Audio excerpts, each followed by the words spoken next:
एक समय की बात है। एक धर्मात्मा राजा ने अपने राज्य में एक अनोखी चुनौती रखी। उन्होंने घोषणा की कि जो कोई भी सच्चाई के साथ पूरा जीवन जीता होगा, उसे अपार धन और सम्मान से नवाजा जाएगा। इस घोषणा से पूरे राज्य में हलचल मच गई। हर कोई इस इनाम को पाने के लिए उत्सुक था। उसी राज्य में एक गरीब लेकिन ईमानदार किसान रहता था। उसने अपने जीवन के हर कदम पर सच्चाई को अपनाया था, चाहे वह उसके खेती का काम हो या उसके पड़ोसियों के साथ उसका व्यवहार।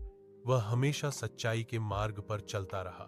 एक दिन किसान ने सोचा कि वह भी राजा की चुनौती का हिस्सा बनेगा। वह राजा के दरबार में गया और अपनी सादगी और ईमानदारी की कहानियां सुनाई।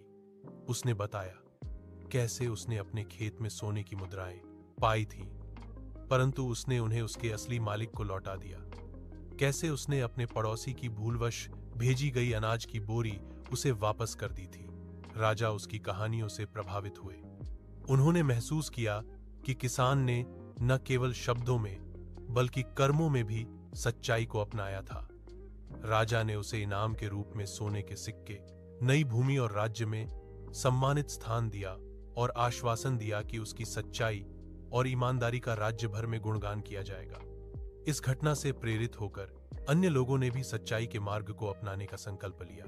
यह घटना पूरे राज्य में सच्चाई और ईमानदारी के महत्व को उजागर करने वाली बन गई। लोगों ने समझा कि भले ही सच्चाई का मार्ग कठिन हो, परंतु उसके परिणाम हमेशा शुभ और संतोषजनक होते हैं। नैतिक शिक्षा सच्चाई हमेशा जीतती है।